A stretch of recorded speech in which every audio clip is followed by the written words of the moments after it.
What's missing, not with the team, but with Justin specifically? What could he work on? He's missing that clutch factor. I'm not saying he hasn't made clutch throws, because he has. He's made clutch plays.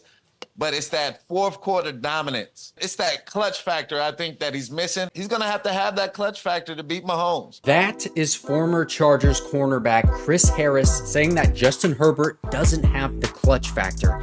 As soon as I saw this clip, I knew that there would be a war on social media, and I knew that I had to jump on here to defend my quarterback. So let me tell you why Justin Herbert deserves more respect and is even better than you probably think. Now, we'll get into the clutch factor stuff, but the first point of contention is the talent around Justin Herbert. Guys like Keenan Allen, who nobody is going to argue that, okay? Keenan Allen is freaking legit. He is good. But Austin Eckler, Mike Williams, and he even has a franchise left tackle protecting him in Rashawn Slater. So really, there should be no excuse for him losing all of these games. Well, don't worry. I brought all of the facts to this video because I really want to prove my point, and I'm going to be playing some film in the background as well, so you can get a full grasp on both the tape and the numbers, because they both back up that Justin Herbert has been an elite quarterback with very little help around him.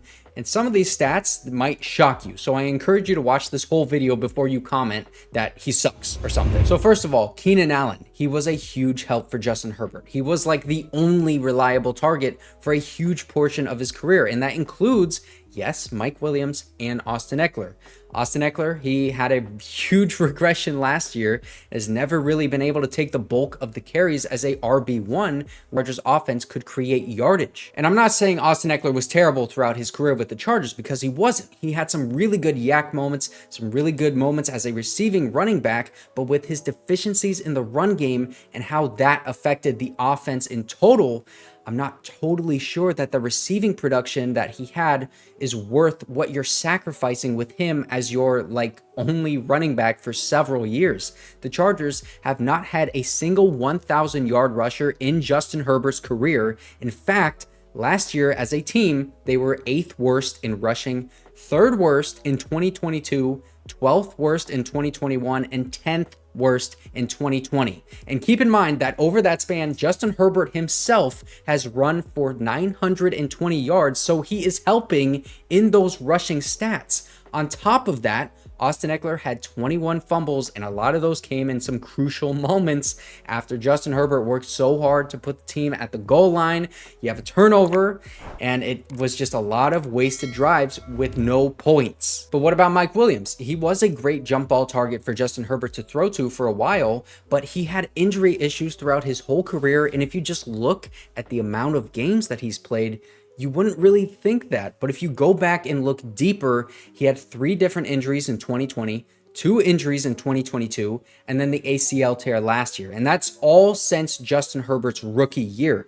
That doesn't even include the number of times that Mike Williams would go up to try to make a big catch and come down really hard on the field and then be out for several drives during games. I know that every single Chargers fan, you can attest to this, you would hold your breath when Mike Williams would go up and try to catch a contested ball, because he would leave games pretty often. In 2022, Mike Williams played in 13 games, but played only 57% of the passing plays. And for a guy who's eating a bunch of cap space, you'd like for him to play more than that, because keep in mind, that doesn't even take into account the run plays, so he missed a ton of plays on offense. But even when all 3 of those guys were healthy and playing like they were for most of 2021, and coincidentally, that is the same year that Justin Herbert had an elite grade by PFF and threw for over 5,000 yards, the Chargers, they had very little depth on offense behind those guys. Justin Herbert was throwing to guys like Jalen Guyton, DeAndre Carter, Tyron Johnson, and Josh Palmer, who is probably the Chargers' best receiving option after those main 3 guys. But Joe Burrow, he had Jamar Chase, T. Higgins, and Tyler Boyd. Patrick Mahomes, he had Travis Kelce and Tyreek Hill. And then since Tyreek Hill has been gone, he's had an elite defense to support him. The best comparison, I think, for Justin Herbert in terms of weapons around him is probably with no offensive lineman protecting him. Justin Herbert was the most pressured quarterback by PFF in 2022, and he has been sacked 133 times over 63 games that he has played in his career. Do the math, because that means that every time he suits up, he is going to get sacked an average of more than twice per game. He has shown amazing ability to extend plays and throw under pressure, as you can tell from the film that I've shown you in this video, I'm showing you right now. But obviously, you want your quarterback kept clean. Here's a fun fact for you. Justin Herbert was the second highest graded quarterback under pressure last year and only threw one interception when he had a clean pocket, which was the least amount of interceptions thrown in a clean pocket in the entire NFL. Rashawn Slater missed a bunch of games in 2022 and last year struggled with 2 different ankle injuries, so his best offensive lineman has been hurt the past 2 years. Along with that, his second best wide receiver has been hurt. He never really had a run game, and he went through 3 different offensive coordinators in his first 4 years. He has faced a lot of adversity, and I've not even brought up the defense yet. And also keep in mind that these are the years where he is on that rookie quarterback contract and you have that window open. So a bunch of the cap is tied to those 2 big wide receivers in Keenan Allen and Mike Williams. And basically the rest is like going to the defense. And I'm going to make a whole video probably just on that, because that is a whole nother discussion. The defense has been absolutely awful, has not given him any support at all. And that's Brandon Staley's job, not Justin Herbert's, obviously. But I mean, you could argue that Justin Herbert would be a pretty good Mike linebacker, although he's probably better at quarterback, so maybe just keep him there, whatever. But despite all of that adversity,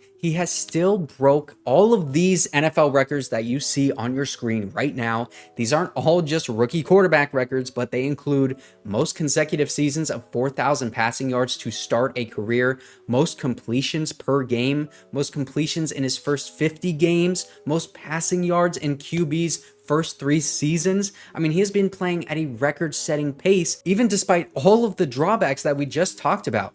As soon as Justin Herbert stepped on the field to replace Tyrod Taylor after he got his lung punctured against the Chiefs, he has been one of the best quarterbacks in the NFL, and he had to prove his way to the top, because even his own coach at the time said that he was a backup for a reason. I mean, even the players on defense knew that Justin Herbert was going to be a problem in his rookie season. Here's another clip of Chris Harris, because he gave Justin Herbert his props as well. I knew Justin was going to be a problem first day. He came out making every throw. One big knock on him is his interception rate and the lack of being clutch in big time moments, which is what Chris Harris said and many others have said. But check out these stats and you will realize that that is just not the case. Maybe it feels as though he throws interceptions a lot because he's under pressure on almost half of his dropbacks throughout like his entire career, but he has proven to be able to take care of the ball at a high level, which is exactly what Jim Harbaugh wants. Also, just look at the stats of 4th quarter comebacks and game-winning drives since Justin Herbert entered the league. I mean, he's not a choke artist by any means. He's actually like the guy that you want back there in crunch time.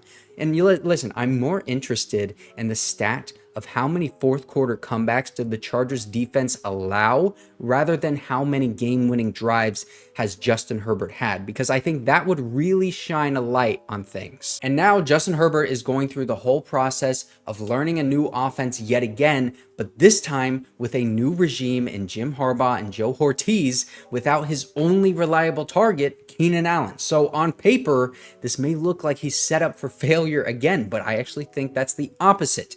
Jim Harbaugh's whole strategy for this team is to take pressure off of Justin Herbert. He wants to establish the run, create an actual winning defense that plays fast and physical and, oh my gosh, smart, and allow Justin Herbert to have success when you do call upon him, because he has shown that whenever he is called upon, he will have success. Greg Roman, as the offensive coordinator, has proven to be maybe the best rushing mind in the NFL. I mean, he's got the record for most rushing yards in a season.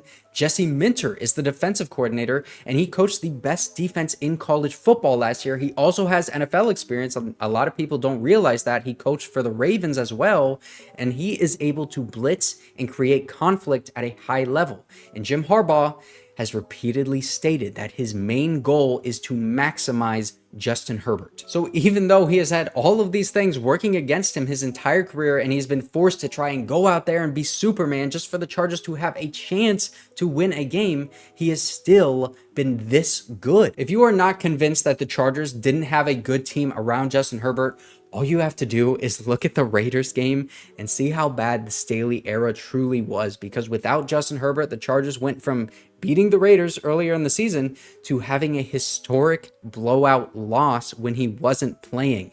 The new philosophy with Joe Ortiz is to build depth rather than have very few star players. And that is also going to help out Justin Herbert because he doesn't need like these crazy good playmakers. He's proven that. Spend that money on the offensive line and watch him flourish and come up big in those clutch moments that people like Chris Harris think that he's incapable of. And you may think that I'm contradicting myself when I'm saying that Justin Herbert, he doesn't need those weapons. And I also just said earlier that he never really had some good weapons outside of Keenan Allen.